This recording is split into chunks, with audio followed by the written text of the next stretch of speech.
Right, welcome everybody. It is Tuesday, November 15th at 5:30, and we are having a special board meeting for the Vancouver Public Schools School Board.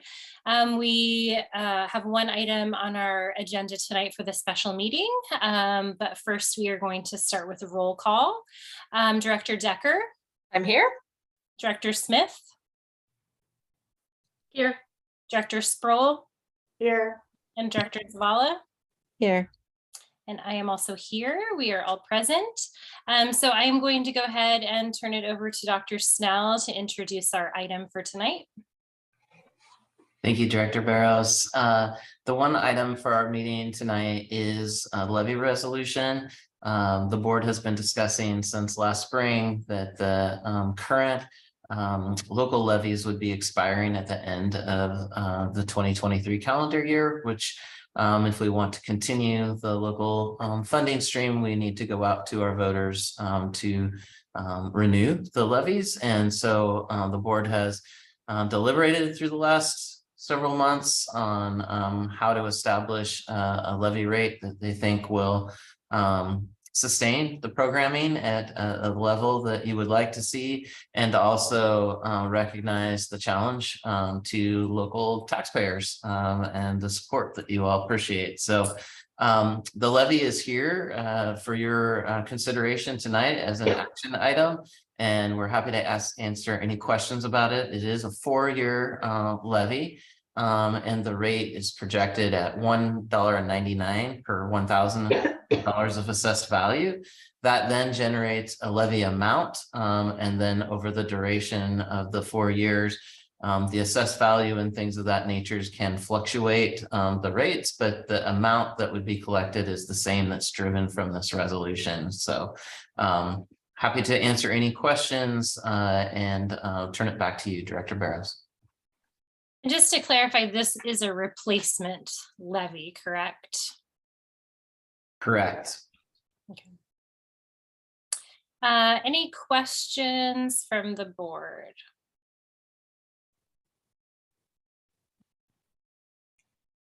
Okay.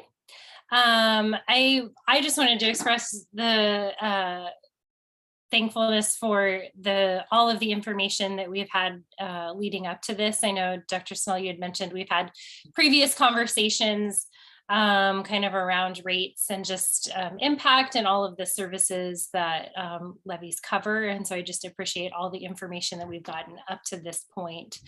If there are no further questions, I will, do we have a motion to bring this item up for voting? I'll motion that we bring it up. Thank you. And do I have a second? I'll second. Okay, any further discussion or questions? Okay, we will go ahead and put it to a vote then. Again, this is voting to adopt this levy resolution. Director Decker? Approve. Director Smith? Approve. Director Sproul? Approve. And Director Zavala? Approve. And I also vote to approve, so the motion passes. And that is actually the only item, again, that we had on our special board meeting agenda for tonight. We are going to roll right into a committee meeting, just to let everybody who might be watching know.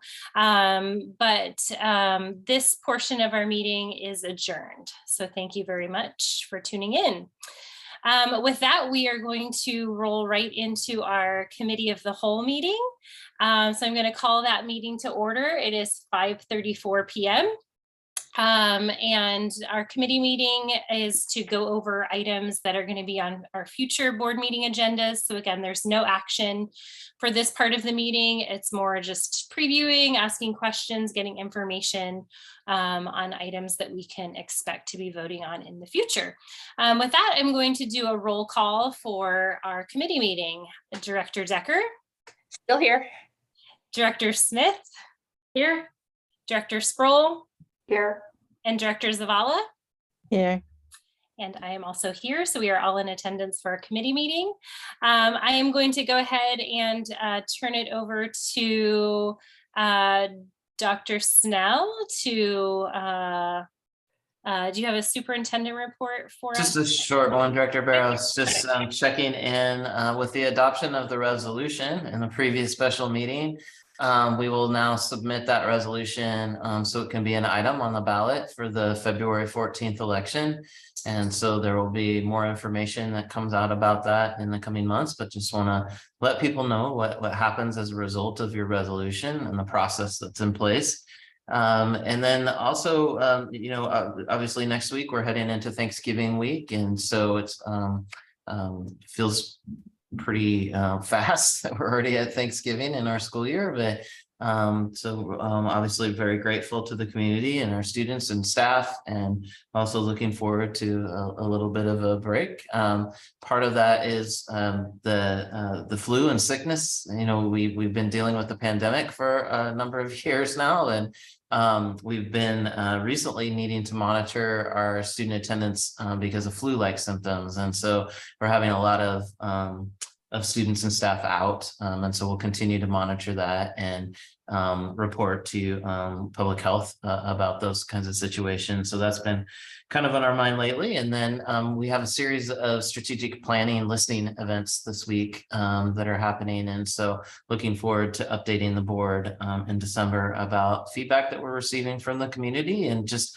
always feel like I want to do kind of a plug for people if they're tuning in either live or later to please go to our website and use the links to share your perspective and what's important to you about public schools that you'd like to see moving forward. So we welcome all the input that we get and want to get as much as possible. So with that, Director Barros, do you mind if I turn it over to Mr. Blackschmidt to walk through the contracts and answer any questions this evening? Go for it. All right, we'll go ahead and jump into the contracts. The first two actually are very similar in nature, so we'll talk about them as one. The first one is Purchase Agreement 2022-055. And again, both of these are for camcorders, digital and video equipment replacements in our CTE programs at all of our high schools. The Adorama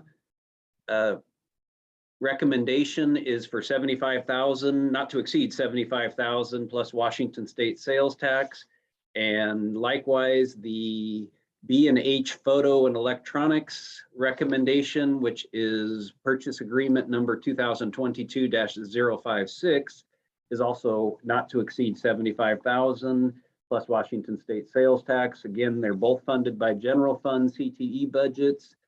I think the only other thing I can add after talking to Mark Reith is there's certain equipment that is more available through Adorama versus B&H, and so that's why we have two different vendors so that they can shop and both availability and specializations can be met more specifically with the two different vendors.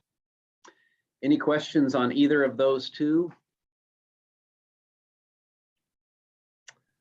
All right, then we'll move on to our third recommendation tonight, which is to extend the lease agreement that we've had in place for many years with the Free Clinic of Southwest Washington. As you've read, we're about 2/3 of the way through a 30-year lease with them. However, they're in a position now to make some capital investments into that facility, and it's their interest to have some assurance to be in the facility beyond the remaining, I think it's 8 years of the original lease. So they're asking for an extension to August 31st of 2050. Again, just to make sure that they can take full advantage of the capital investments that they're making. We're certainly happy with the partnership and the services that they're valuable services that they're providing for the community. So therefore, that is our recommendation, but open it up to any questions.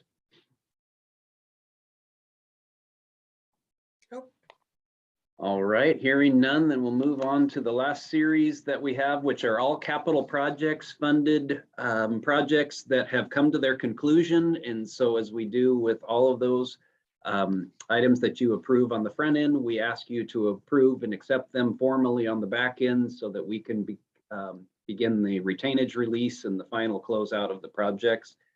The first one was awarded under quotation number 2022-053, and it is for LED lighting system at the Columbia River High School Stadium.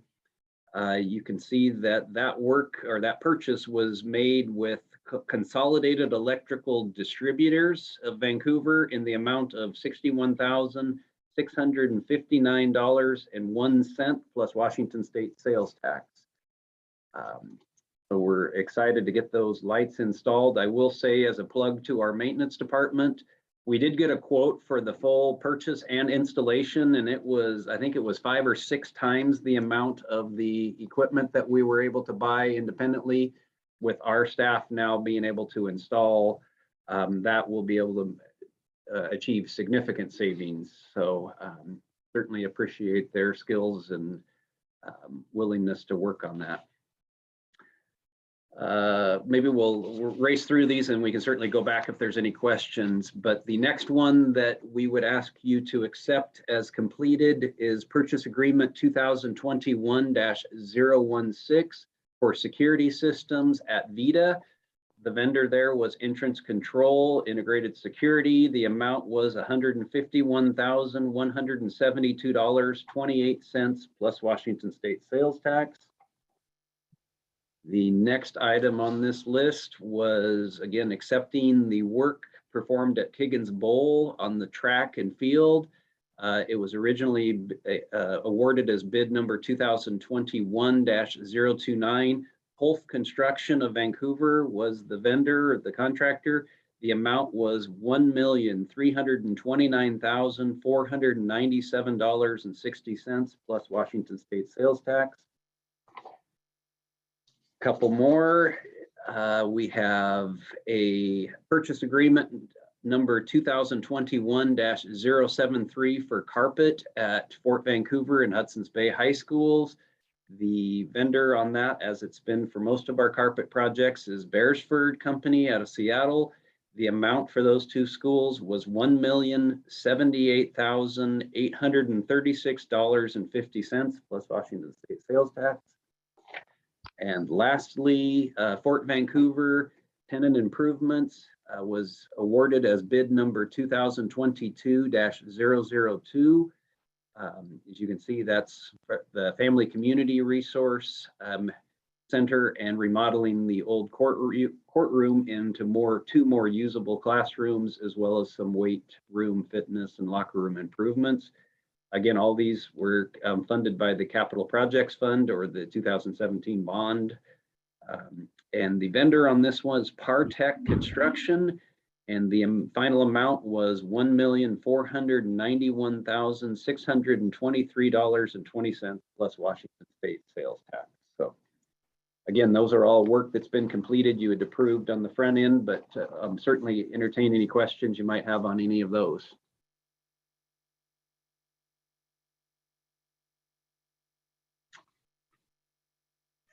All right, thank you.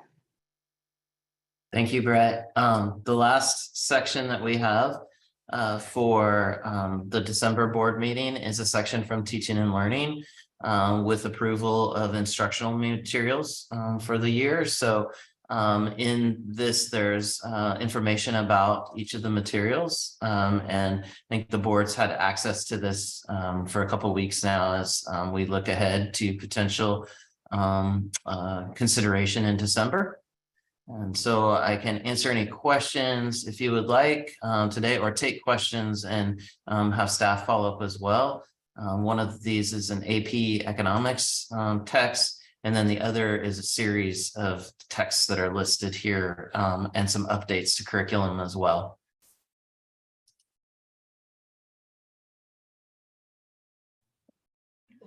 My only comment is I love the new format so that I can really see what it's about. I've been Googling via Amazon the books that they were bringing up, and this is way easier for me to look at. And then if I have any further questions, I know where to go. But and I love the highlighting of what the challenging content might be. So this is a great new format. So I appreciate to the Teaching and Learning Committee for coming up with that.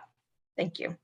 Thank you, Director Decker. We do want to make sure that people are aware of why there could be concerns with the curriculum. So, and the committee, as you said, goes through each of the texts and have these discussions, but you're not always in those discussions. And so trying to bring those forward to your attention.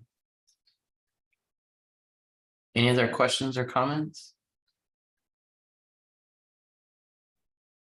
Okay, that looks like what the meeting will entail on December, I think December 13th, right, is the meeting date, which feels like a really long time away, but I think it'll come quickly. So, and if there aren't any other questions, Director Barros, there isn't an executive session this evening. I think that was left on the agenda just as a placeholder. And so we don't have anything other. So I'll turn it back over to you. Perfect, thank you. Anything else from any of our directors before we adjourn?